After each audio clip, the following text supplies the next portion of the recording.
বাংলা সাহিত্যের রোমাঞ্চকর কিছু গল্প দিয়ে সাজানো আমাদের এই বিশেষ নিবেদন সানডে সাসপেন্স। আজকের গল্প মায়া, রচনা বিভূতিভূষণ বন্দ্যোপাধ্যায়। বিভূতিভূষণ জন্মেছিলেন 1894 সালের 12ই সেপ্টেম্বর। বাংলা সাহিত্যের পাঠক তাকে মূলত চেনেন পথের পাঁচালী এবং অপুর সৃষ্টিকর্তা রূপে। পথের পাঁচালী ছাড়া তার বিখ্যাত উপন্যাসগুলির মধ্যে আছে অপরাজিত, আরণ্যক, আদর্শ হিন্দু হোটেল, অশনি সংকেত ইত্যাদি। ছোট গল্পের মধ্যে আছে একটি ভিন্ন স্বাদের মজার গল্প বাক্সবদল। কিশোরদের জন্য লেখা চাঁদের পাহাড় আজও আমাদের অতি প্রিয়। 1950 সালের 1 নভেম্বর মাত্র 55 বছর বয়সে বিভূতিভূষণ বন্দ্যোপাধ্যায়ের মৃত্যু হয়। আজ সানডে সাসপেন্সে শুনবেন তাঁর লেখা একটি ছোট গল্প মায়া।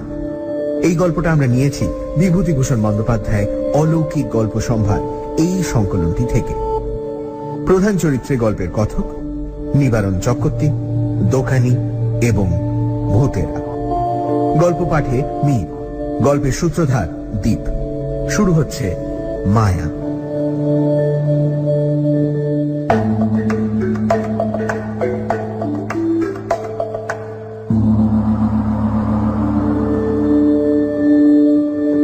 বছর আগের কথা বলি, এখনো অল্প অল্প যেন মনে পড়ে।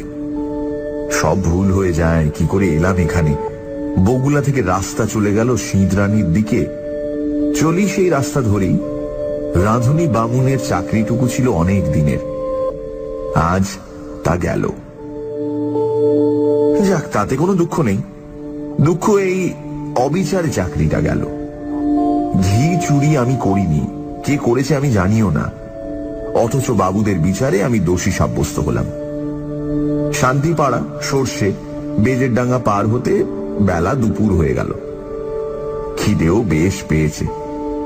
জোয়ান বয়স, হাতে সামান্য কিছু পয়সা থাকলেও খাবারের দোকান এই পর্যন্ত এসব অজপাড়া গায়ে চোখে পড়ল না। রাস্তার এক জায়গায় ভারী চমৎকার একটা পুকুর। স্নান করতে আমি চিরকালই ভালোবাসি। পুকুরের ভাঙা ঘাটে কাপড় নামিয়ে রেখে জলে নামলাম। জলে অনেক পানা শ্যাওলা, সেগুলো সরিয়ে পরিষ্কার জলে প্রাণ ভরে ডুব দিলাম। বৈশাখের শেষ, গরমও বেশ পড়েছে। স্নান করে সত্যি ভারী তৃপ্তি হলো। পুকুরের ধারে একটা তেঁতুল গাছের ডালে ভিজে কাপড় রোদে দিলাম। শরীর ঠান্ডা হলো, কিন্তু পেট সমানে জ্বলছে। এ সময় কোনো বনের ফল নেই, চোখে তো পড়ে না যেদিকেই চাই। এমন সময় একজন বুড়ো লোক পুকুরটাতে নাইতে আসছে দেখা গেল। আমাকে দেখে বললে, বাড়ি কোথায়? আমি বললাম, আমি গরিব ব্রাহ্মণ, এই চাকরি খুঁজে বেড়াচ্ছি। এই আপাতত বড় খিদে পেয়েছি, খাবো কোথায়? এই আপনি কি সন্ধান দিতে পারেন? বুড়ো লোকটি বললে, দাঁড়াও, একটু নিয়ে নি, তারপর সব ঠিক করে দিচ্ছি। স্নান সেরে উঠে লোকটি আমাকে সঙ্গে নিয়ে গ্রামের মধ্যে ঢুকে জঙ্গলে ঘেরা একটা পুরনো বাড়িতে ঢুকলো। বললে, আমার নাম নিবারণ চক্রবর্তী, এ বাড়ি আমার, কিন্তু আমি এখানে থাকি নে। কলকাতায় আমার ছেলেরা ব্যবসা করে, শ্যামবাজারে ওদের বাসা। এত বড় বাড়ি পড়ে আছে, আর সেখানে মাত্র 3খানা ঘরে আমরা থাকি। কি কষ্ট বলো দেখি। আমি মাসে মাসে একবার আসি, বাড়ি দেখাশোনা করি। ছেলেরা ম্যালেরিয়ার ভয়ে আসতে চায় না। মস্ত বড় বাগান আছে বাড়ির পেছনে, তাতে সব রকম ফলের গাছ আছে। 12 ভূতে খায়। তুমি এখানে থাকবে? বললাম, হ্যাঁ, থাকতে পারি। তা কি কাজ করতে? রাঁধুনির কাজ। যে কদিন এখানে আছি সে কদিন এখানে রাঁধো, দুজনেই খাই। খুব ভালো। আমি রাজি হয়ে যেতে লোকটা হঠাৎ যেন ভারী খুশি হলো। আমার খাওয়ার ব্যবস্থা করে দিলে তক্ষুনি। খাওয়া দাওয়ার পর আমাকে একটা পুরনো মাদুর আর একটা মোটা তাকিয়া বালিশ দিয়ে বললে, বিশ্রাম করো। পথ হেঁটে বড় ক্লান্ত হয়ে পড়েছিলাম। ঘুমিয়ে যখন উঠলাম, বেলা তখন আর নেই। রাঙা রোদ বড় বড় গাছপালার উঁচু ডালে। এরই মধ্যে বাড়ির পেছনের জঙ্গলে শিয়ালের ডাক শুরু হলো। আমি বাড়ির বাইরে গিয়ে এদিক ওদিক খানিকটা ঘুরে বেড়ালাম। যেদিকে চাই সেদিকেই পুরনো আম কাঁঠালের বন আর জঙ্গল। কোনো লোকের বাড়ি নজরে পড়ল না। জঙ্গলের মধ্যে এক জায়গায় কেবল একটা ভাঙা দেউল দেখতে পেলাম। তার মধ্যে উঁকি মেরে দেখি শুধু চামচিকের আড্ডা। ফিরে এসে দেখি বুড়ো নিবারণ চক্রবর্তী বসে তামাক খাচ্ছে। আমায় বললে, চা করতে জানো? একটু চা করো তো। শোনো, এই চিড়ে ভাজো, তেল নুন মেখে কাঁচা লঙ্কা দিয়ে খাওয়া যাবে।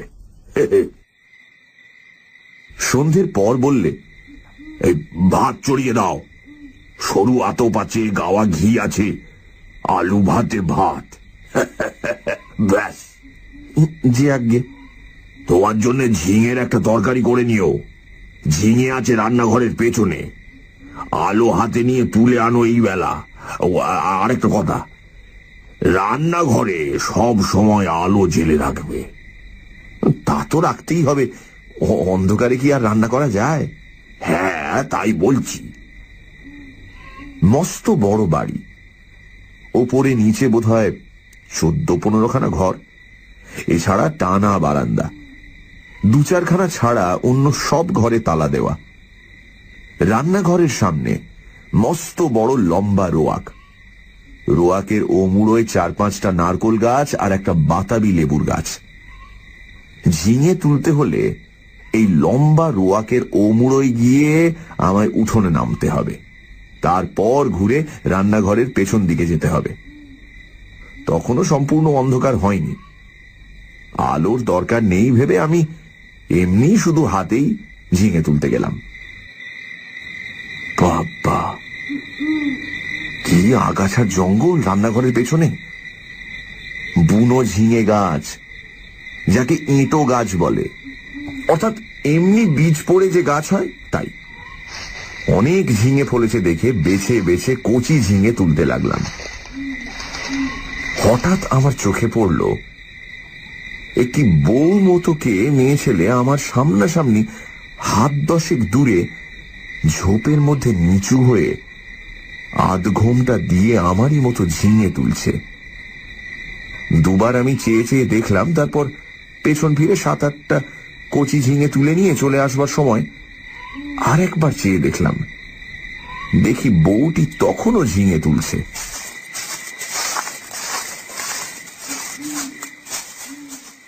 নিবারণ চক্রবর্তী বললে, ঝিঙে পেলে?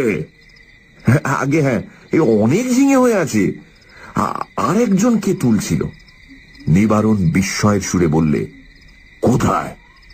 ওই রান্নাঘরের পেছনে, বেশি জঙ্গলের দিকে। পুরুষ মানুষ? না, একটি বউ।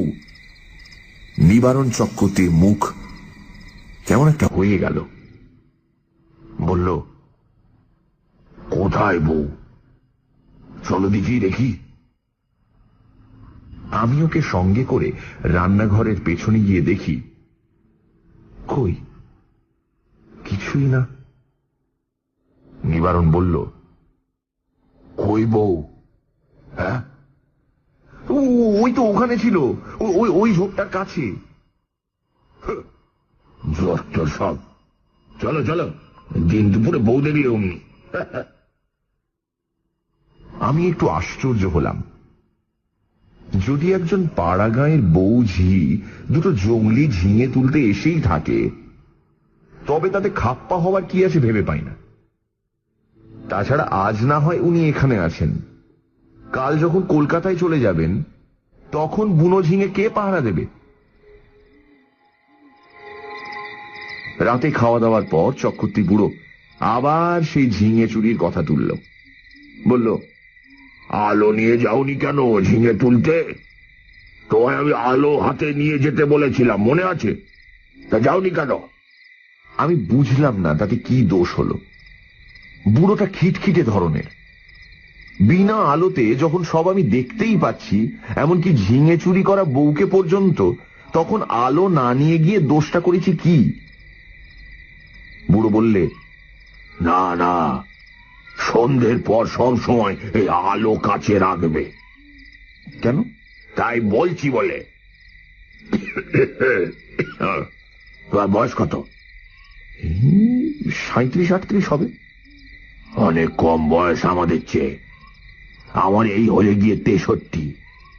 যা বলি কান পেতে শোনো। আগে নিশ্চয়। রাতে শুয়ে আছি, ওপরের ঘরে কিসের যেন ঘটঘট শব্দ শুনে ঘুম ভেঙে গেল। জিনিসপত্র টানাটানির শব্দ। কে বা কারা যেন বাক্স বিছানা এখান থেকে ওখান নিয়ে যাচ্ছে, ভারী জিনিস সরাচ্ছে। বুড়ো কাল সকালে চলে যাবে কলকাতায়, তাই বোধহয় জিনিসপত্র গোছাচ্ছে। কিন্তু এত রাতে, বাবা, কি বাতিগ্রস্ত মানুষ রে বাবা। সকালে উঠে বুড়োকে বলতেই বুড়ো অবাক। আমি?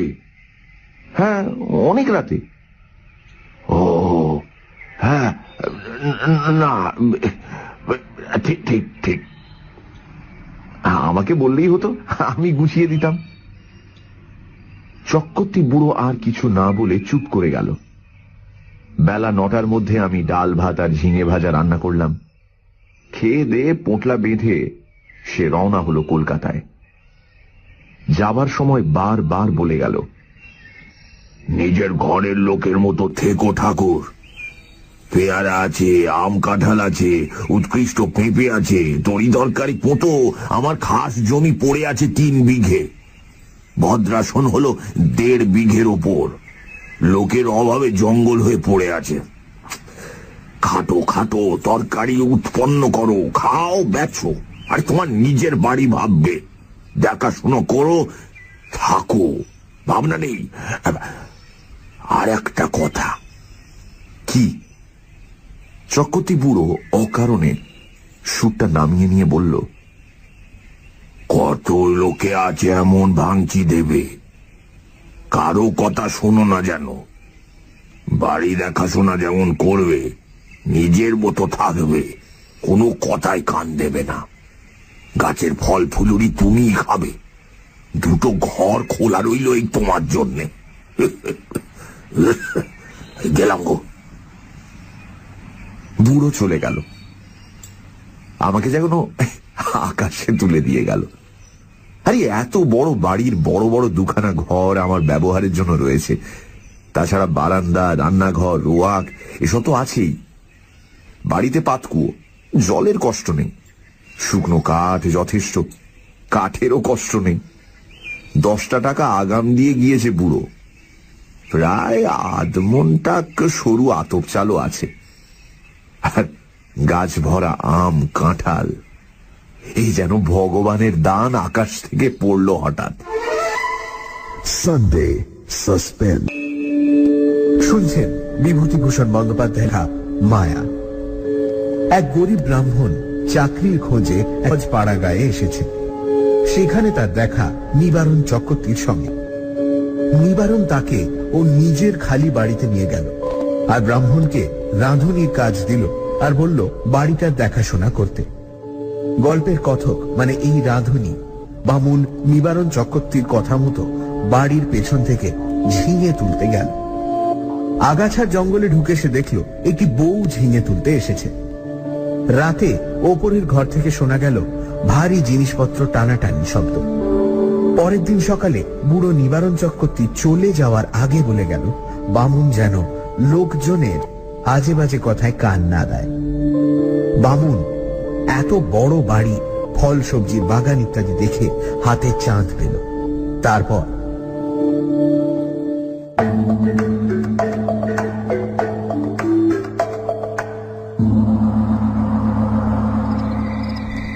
বিকেলের দিকে তেল নুন কিনবো বলে মুদির দোকান খুঁজতে বেরুলাম। বাপরে, কি বন জঙ্গল গাঁখানার ভেতরে! উফ, আর এদের যেখানে বাড়ি তার ত্রিসীমানায় কি কোনো লোকালয় নেই? জঙ্গল ভেঙে সুড়ি পথ ধরে 1/2 মাইল যাবার পর একটা লোকের সঙ্গে দেখা হলো। সেও তেল কিনতে যাচ্ছে, হাতে তেলের ভাঁড়। আমায় দেখে বললে, বাড়ি কোথায়? এখানে আছি, এই নিবারণ চক্রবর্তীর বাড়ি। নিবারণ চক্রবর্তী? কেন? দেখাশুনো করি, কাল এসেছি। ও বাড়িতে থাকতে পারবে না কেন? এই বলে দিলাম, দেখে নিও। কত লোক ও বাড়িতে এলো গেল, ওরা নিজেরাই থাকতে পারে না তো অন্য লোক। ও বাড়ির ছেলে বউ এরা কোশ্চিন কালে ও বাড়িতে আসে না। কেন? তা কি জানি, ও বড় ভয়ানক বাড়ি। তুমি বিদেশি লোক, খুব সাবধান। আর কিছু না বলে লোকটা চলে গেল। আমি দোকান খুঁজে জিনিস কিনে বাড়ি ফিরলাম। তখন বিকেল গড়িয়ে গিয়ে সন্ধে। দূর থেকে জঙ্গলের মধ্যেকার পুরনো উঁচু দোতলা বাড়িখানা দেখে আমার বুকের ভেতরটা ছাত করে উঠল। সত্যি বাড়িখানার চেহারা কিরকম যেন একটা জীবন্ত জীব আমার মতন ছোট্ট একটা মানুষকে যেন গিলে ফেলবার জন্য হাত বাড়িয়ে এগিয়ে আসছে। আচ্ছা, এরকম চেহারা কেন? কিছু না, ওই লোকটা আমার মন খারাপ করার জন্য দায়ী। আমি যখন তেল নুন কিনতে যাই তখন আমার মনে দিব্যি ফুর্তি ছিল। হঠাৎ এমন হওয়ার কারণ হচ্ছে ওই লোকটার ভয় দেখানো কথাবার্তা। গায়ে পড়ে অত হিত করবার দরকার কি ছিল বাবু তোমার? চক্রবর্তী বুড়ো তো বলেই গিয়েছে, কত লোক কত কথা যে বলবে, কারুর কথায় কান দিও না। কিছু না, গাছপালার ফুল ফুলুরি গাঁয়ের লোক চুরি করে খায় কিনা? বাড়িতে একজন পাহারাদার বসালে লুটপাট করে খাওয়ার ব্যাঘাত হয়, সেই জন্যই ভয় দেখানো। যেমন ওই বউটি কাল সন্ধ্যেবেলা ঝিঙে চুরি করছিল।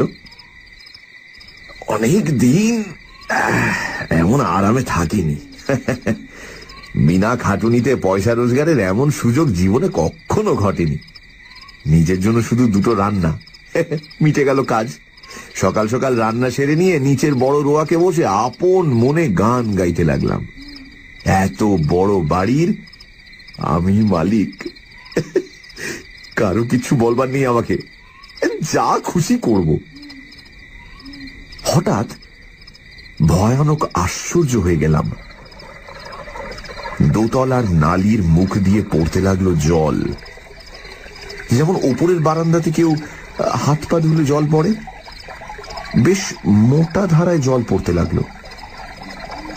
তখনই আমি উঠে রোয়াকের ধারে দাঁড়িয়ে দোতলার বারান্দার দিকে চেয়ে দেখলাম, তখনও জল পড়ছে, সমানে মোটা ধারায়। ওপরের সিঁড়ির দরজায় তালা দেওয়া, চাবি চক্রবর্তী মশাই নিয়ে গিয়েছেন। সুতরাং দোতলায় যাওয়ার তো কোনো উপায় আমার জানা নেই। তাহলে এই জল কোথা থেকে পড়ছে? মিনিট 10 পড়ার পর জলের ধারা বন্ধ হয়ে গেল। আমার মনে হলো চক্রবর্তী মশাই বোধহয় কোনো কলসি বা ঘড়াতে জল রেখে দিয়েছিলেন ওপরের বারান্দাতে, সেই কলসি কোনো একভাবে উল্টে পড়ে গিয়ে থাকবে। নিশ্চয়ই তাই, তা ছাড়া জল আসবে কোথা থেকে? একটু পরে গিয়ে শুয়ে পড়লাম। আলো নিভিয়ে শুয়ে পড়বার সঙ্গে সঙ্গে আমার চোখে ঘুম জড়িয়ে এলো। অনেক রাতে একবার ঘুম ভেঙে গেল। জানলা দিয়ে সুন্দর জ্যোৎস্না এসে পড়েছে বিছানায়।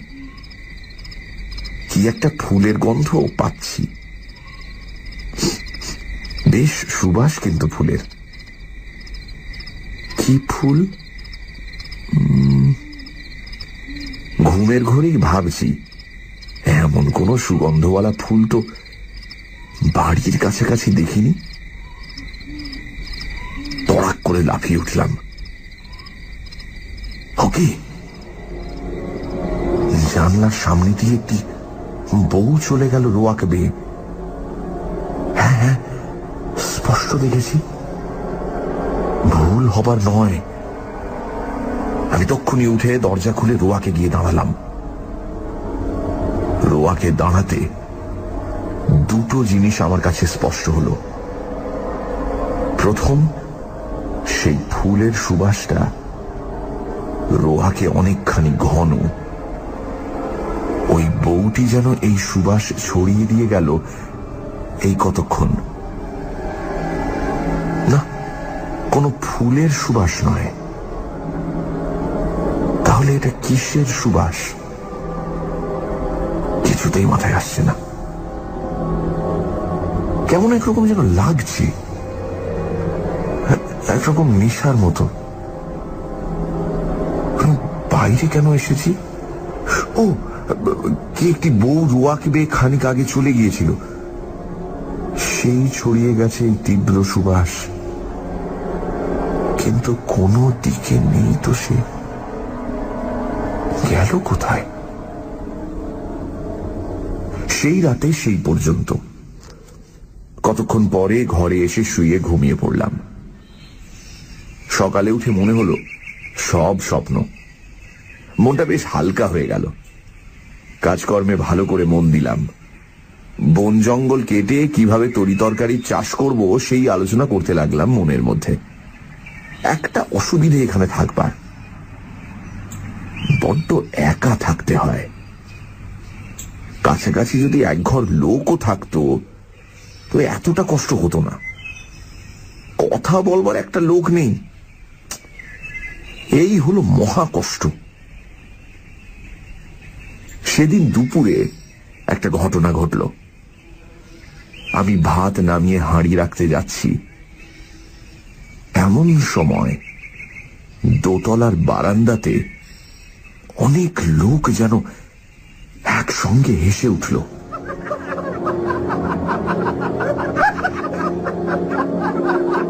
সে কি ভীষণ অট্টহাসি! আমার গা যেন দোল দিয়ে উঠল সেই হাসি শুনে। খিলখিল করে হাসি নয়, একেবারে খলখল করে হাসি। আকাশ বাতাস থমথমিয়ে উঠল সে হাসির শব্দে। ভাত ফেলে রেখে দৌড়ে গেলাম। রোয়াকে গিয়ে উপরের দিকে দেখি, কিছুই না। নিচের জানলা যেমন বন্ধ, উপরের ঘরের সারবন্দি জানলা তেমনই বন্ধ। হাসির লহর তখন থেমে সমস্তটা নিশ্চুপ হয়ে গেছে। ব্যাপার কি? কোন বদমাইশ লোকের দল উপরে আড্ডা বেঁধেছে নাকি? ওপরে সিঁড়ির মুখে গিয়ে দেখি দরজায় কিন্তু তেমনই তালা ঝুলছে। আমার ভয় হয়নি, কেননা দিনের বেলা চারিদিক সূর্যের আলো। এই সময়ে মনের মধ্যে কোনো ভূতের সংস্কার থাকে না। এই হাসি যদি আমি রাতে শুনতাম তবে বোধহয় ভয়ে অজ্ঞান হয়ে যেতাম। চাবি দিয়ে দাঁত খুলতে হতো। রান্নাঘরে ফিরে এসে ভাতের ফ্যান গেলে ঝিঙের তরকারি চাপিয়ে দিই। প্রচুর ঝিঙে জঙ্গলে ফলেছে, যত ইচ্ছে তুলে নিয়ে খাও। আমারই বাড়ি, আমারই ঝিঙে লতা।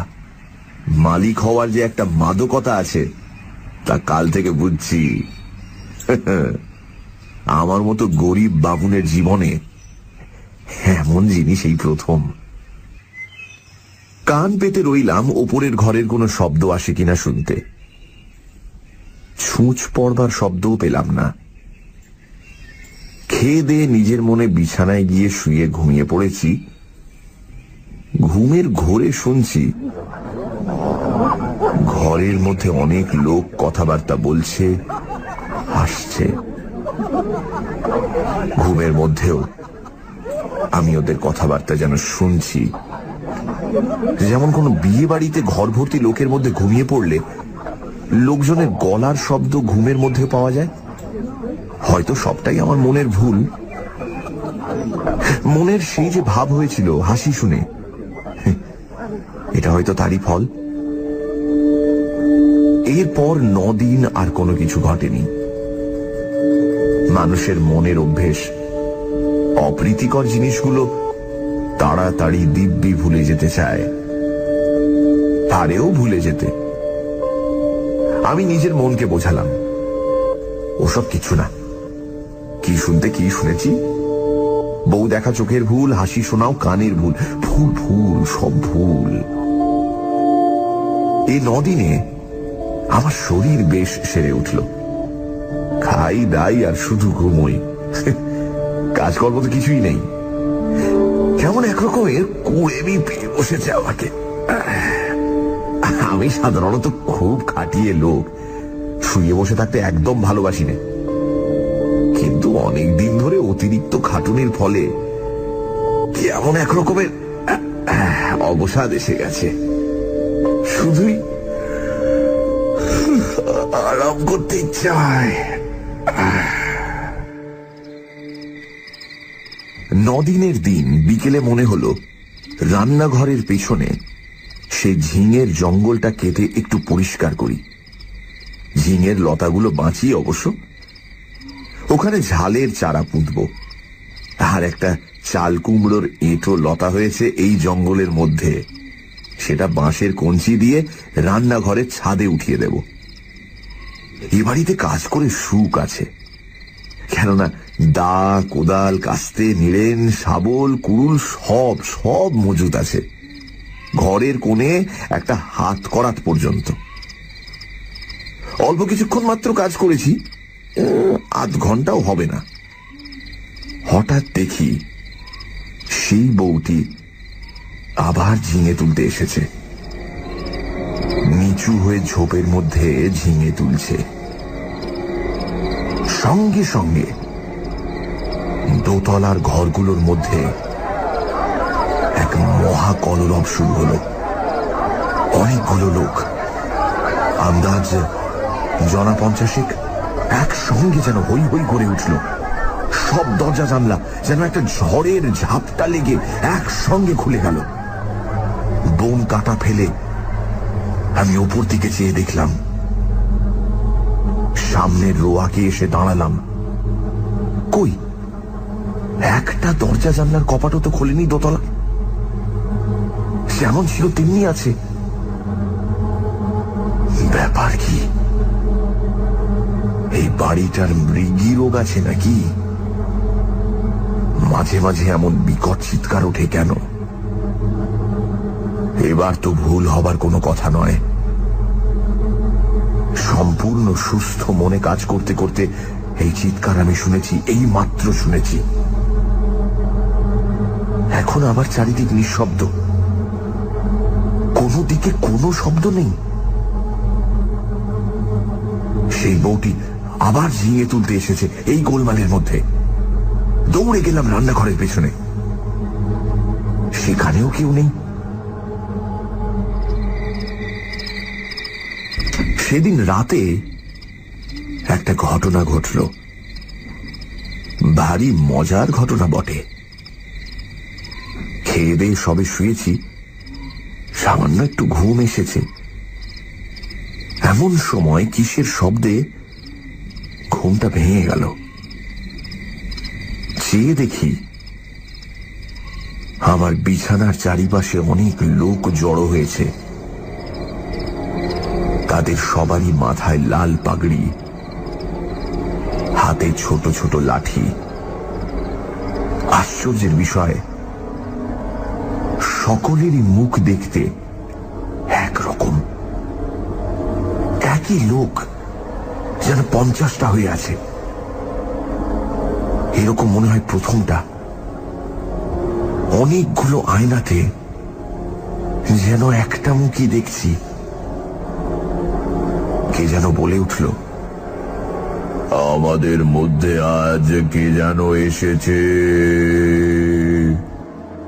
একজন তার উত্তর দিল, এখানে একজন পৃথিবীর লোকের বাড়ি আছে অনেক দিন থেকে। আমি দেখিনি বাড়িটা, তবে শুনেছি।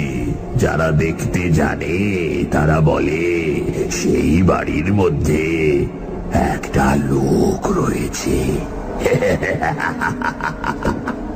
সব মিথ্যে, সব মিথ্যে। কোথায় বাড়ি? আমরা কেউ দেখিনি। তবে এসো আমরা নাচ আরম্ভ করি।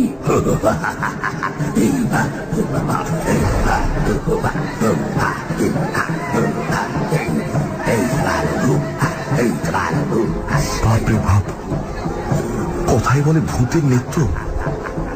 হ্যাঁ, এইবার সচক্ষে দেখলাম। সে কি কাণ্ড! কতগুলো লোক একসঙ্গে লাঠি বাজিয়ে একটা তাণ্ডব নৃত্য শুরু করে দিল। আমার শরীরের মধ্যে দিয়ে কতবার যে এলো গেল, তার সঙ্গে সঙ্গে বিকট চিৎকার আর হল্লা। আমার বিছানার বা আমার কোনো অংশ তারা স্পর্শ করলো না। আমি যে সেখানে আছি তাও যেন তারা জানে না। ওদের হুঙ্কার আর ভৈরব নৃত্যে আমি জ্ঞান হারালাম। যখন জ্ঞান হলো, তখন শেষ রাতের জ্যোৎস্না খোলা জানলা দিয়ে এসে বিছানায় পড়েছে। সেই ফুলের মিষ্টি গন্ধ ঘরের ঠান্ডা বাতাসে। আমি আধ অচেতন ভাবে জানলার বাইরে জ্যোৎস্না মাখা গাছপালার দিকে চেয়ে রইলাম। কতক্ষণ পরে জানি না, ভোর হয়ে গেল। বিছানা ছেড়ে উঠে দেখি ঘুমের কোনো ব্যাঘাত হয়নি। ভালো ঘুম হলে শরীর যেমন ঝরঝরে আর সুস্থ হয়, ঠিক সেরকমই বোধ করছি। তবে সে ভূতের নাচ কে দেখেছিল? সে নাচ কি তবে ভুল? খেয়ে দে পরম আরামে শুয়ে ঘুমিয়ে পড়ে স্বপ্ন দেখেছি? তাই যদি হয়, তবে এই শেষ রাতে ঠান্ডা বাতাসে যে ফুলের গন্ধ পেয়েছি, সেটা কোথা থেকে এলো? সেই বউটি যখন চলাফেরা করে, তখনই অমন গন্ধ ছড়ায় বাতাসে। গন্ধটা ভুল হতে পারে না। এখনো সেই গন্ধ আমার নাকে লেগে রয়েছে। কোনো অজানা বন ফুলের সুবাস হয়তো। তাই হবে। তেল কিনতে গিয়েছি দোকানে। দোকানি বললে, কিরকম আছো? বলি, কিছু দেখছো নাকি? না। শুনছো কিছু? না। তুমি দেখছি সাধু লোক, টুকটাক জানো নাকি ভূতের মন্তর? তেল দাও, চলে যাই, ওসব বাজে কথা রাখো। আচ্ছা, একটা মেয়েকে ওখানে কোনোদিন দেখোনি? এই বউ মতো কোনো গন্ধ গন্ধ পাওনি? হ্যাঁ, কিসের গন্ধ? জানে না জান, কোন ফুলের সুগন্ধ না। খুব বেঁচে গিয়েছো তুমি। তোমার আগে যারা ওখানে থাকতো তারা সবাই একটি বউকে দেখতো ওখানে প্রায়। এমন হতো শেষে ও বাড়ি ছেড়ে তারা নড়তে চাইতো না। তারপর রোগা হয়ে দিন দিন শুকিয়ে শেষ পর্যন্ত মারা যেত। দুটি লোকের এইরকম হয়েছে এই পর্যন্ত। ওই বাড়িতে ভূতের আড্ডা। ভূতে লোককে পাগল করে দেয়। তাদের কাণ্ডজ্ঞান থাকে না। এমন ভালো লাগে এই বাড়ি, না খেয়ে না দিয়ে ওইখানে পড়ে থাকে, ছেড়ে যেতে চায় না। তুমি দেখছি ভূতের মন্তর জানো। আমরা তো ও বাড়ি ত্রিসীমানায় হয়নি। মাথা খারাপ করে দেয় সাধারণ মানুষের। তেল নিয়ে চলে এলাম। ভাবতে ভাবতে এলাম, মাথা খারাপ হওয়ার সূত্রপাত আমারও হলো নাকি? বাড়ির সীমানায় পা না দিতেই আমারও মনে হলো, না, ও সব ভুল। পরম সুখে আছি, এইসব ছেড়ে কোথায় যাব?